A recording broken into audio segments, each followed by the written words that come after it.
Hello, everybody. Welcome to ProblemSolvHer. I'm your co-host Chloe, and I have a cold.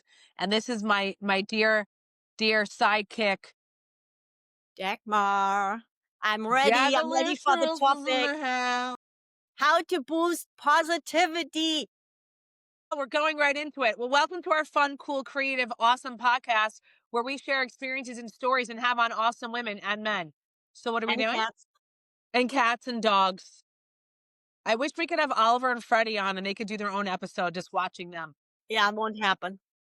Yeah, How unfortunately. do you boost positivity? You and I are both, it's funny because usually if one is down and the other is up, we boost each other. And today we're both having a little bit of challenges, which is okay because then we can help each other thrive because we have to both push really hard. We want to. We want to. Yes, we want to and we have to. It's both. We already went over this. So to boost positivity, I do a few different things. So I washed my hair last night. I don't know if you can tell. Beautiful as And I always. blow dried at night. And this is when I do it because it's such a process and then it vacuums out and I have to do all the hair and everything. I put on a weensy bit of makeup today and I just went to walk Oliver before we started and I had on a cute outfit. I was watching this guy on TikTok, this young guy, and he works for a company that does matchmaking for like C-suites, huge executives. And he said, ladies, here's some advice. This is what you're doing wrong.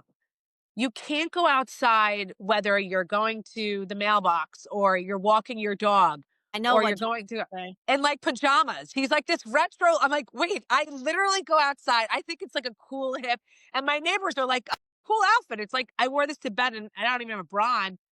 But he's right. My hair is all crazy. But I've always met guys like that. But I think we're in a different world now. Like you do have to look cute. You So I met put the on a really guys cute how you outfit. look, Chloe. What? You meet the guys how you look. Yeah. Yeah. But I just felt like I wanted to like, washed my hair last night and I put on a little lip gloss and I had on my cool Van sneakers and a cute little like outfit. And I just walked Oliver and like three different guys actually just said hi to me. So I need to get out of that outfit. So to boost the positivity, just do something nice for yourself. I mean, go get a manicure, right? Put a mask on your face and do a little mini facial. And then look at your furry ones and they just give so much love that they help you boost that positivity. What about you?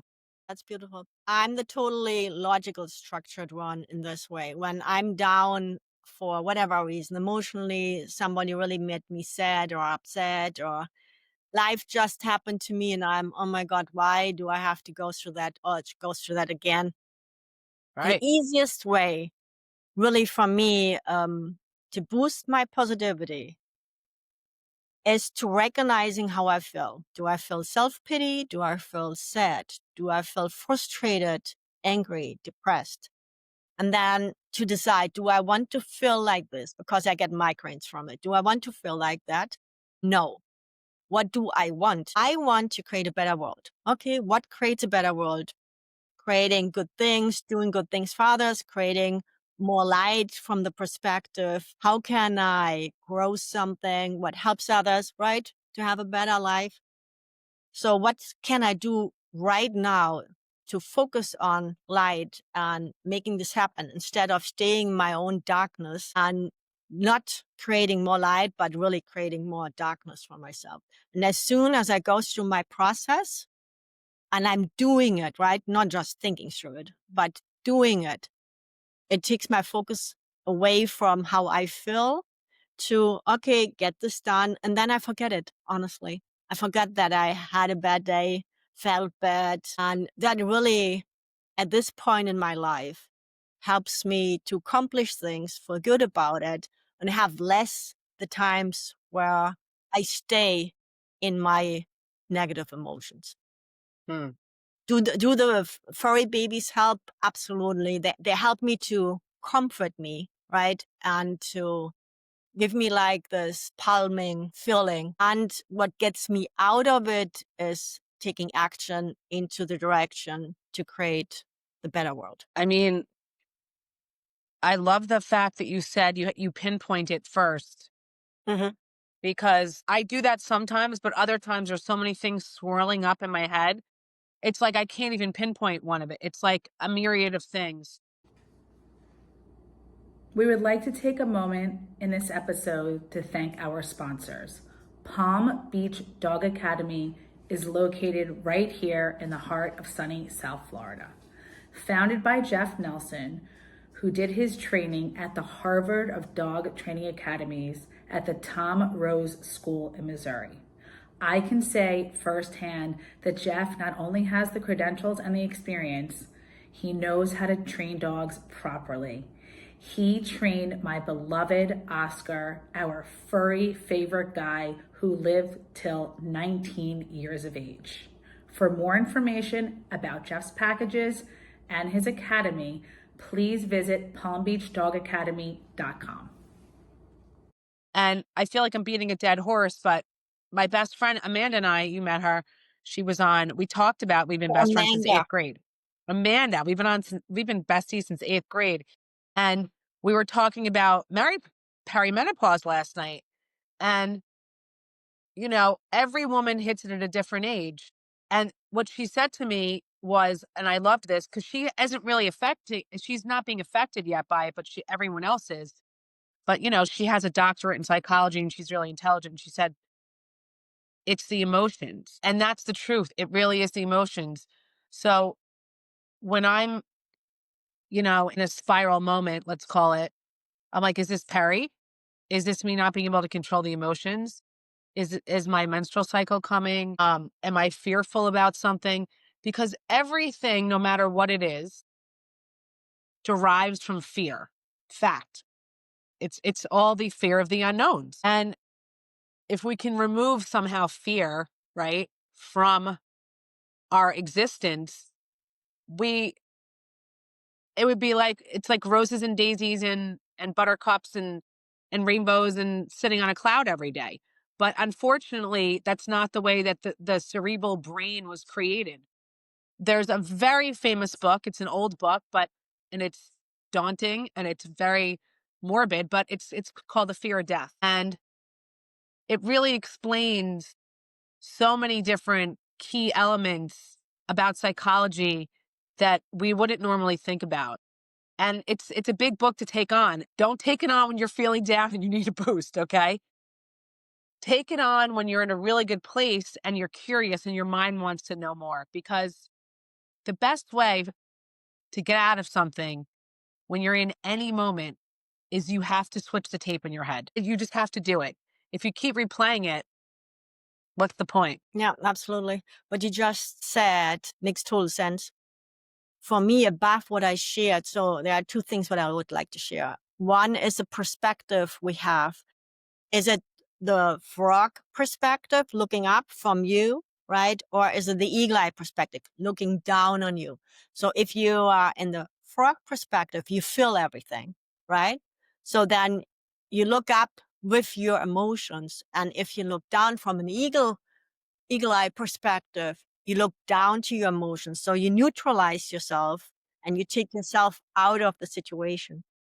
So really, to boost positivity, a lot of times it helps to get out of the negative emotions we are and go from a frog perspective to the eagle eye perspective, looking down of the environment and of the situation and seeing us from a more neutral perspective. And the other thing is, not sure if you're familiar with it. So for a long, long time, I studied systematic thinking as I was in Germany and did project management. So systematic thinking really helps you to look at something from a system perspective. And it's exactly what you just said, right? The system, to identify what creates the cause, why the system is not working, right? So what creates the darkness? Does it come from perimenopause? Does it come from somebody made you upset? Does it come from a trigger from the past, right? And then go to the next step. What did help you in the past overcoming this? Or do you have to create something new to overcome it because you didn't go through this challenge before and you cannot tap into the past experience to find a solution? We would like to take a moment to thank our sponsors. Cafe Bastille originated in Miami, now has a location in downtown Fort Lauderdale for almost 2 years. Located steps from Las Solas and sitting on the canal, I can personally say I frequent there often. Their lattes are wonderful, hot or cold. The velvet pancakes just melt in your mouth. The pommes frites are on point, and the bottomless mimosas for brunch all day long are absolutely fabulous. For more information, please go to cafebastilledowntown.com.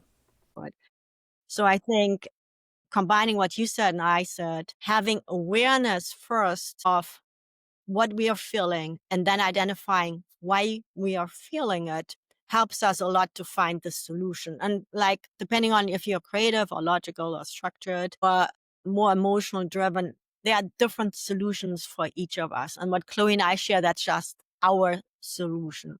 But by recognizing what you feel and the situation you're in, that helps you to find solutions you want to find so much easier. Because sometimes we all have the feeling when we feel self-pity, we want that others feel with us, and that's okay. The important thing is not to stay in it, but to if you need it, to find a great friend or a family to give you this comfort and then go to the next step to get out of it. I agree with everything you do. I mean, yeah, you're reiterating some of what I said and confirming that. I think sometimes as humans, especially women, because women are more, um, we're more sensitive, more thinking. We're more pleasing. Men are from Mars and women are from Venus. It's just, I talk about this a lot. We just come from different perspectives. I'll leave it at that. Because men don't show the emotion we do, and they don't communicate, and they're not as emotionally intelligent But as we are. And that's it okay doesn't because we're mean they built don't have differently. it. I mean, No, right. But the majority of men, and I've found this in my entire life, they're not excellent communicators, and their emotional intelligence. They're far and few between. I've had a lot of boyfriends, a lot of bosses, family members that are men. And I have found I'm lucky because my dad and my brother, I come from a family that are over communicators, but I guess that's better than having them not at all. absolutely. So And I'll they're take both, it. But yeah. the point is that women also overanalyze too much. Sometimes it can be so simple and we let it just around in the hamster wheel like this. Not that men don't do that, because I do know men that are like that. And what should I say? And hold on and delete it and put it back. And it's like, it shouldn't take 3 hours to do a text or an email. Okay. Because then that's overload. I think that we don't give ourselves enough grace. We're too hard on ourselves. We overanalyze. I've gotten out of that pattern. I'm not here to spin the wheels all day for things like that. And um, going back to Marcy, like no one is going to, they can't take my energy, and no one has access to it. And I love that. And if we start living by that just a little bit each day, then we're going to find solutions quicker and we're not going to be in our head as much. And that's all I have to Right. say on the topic.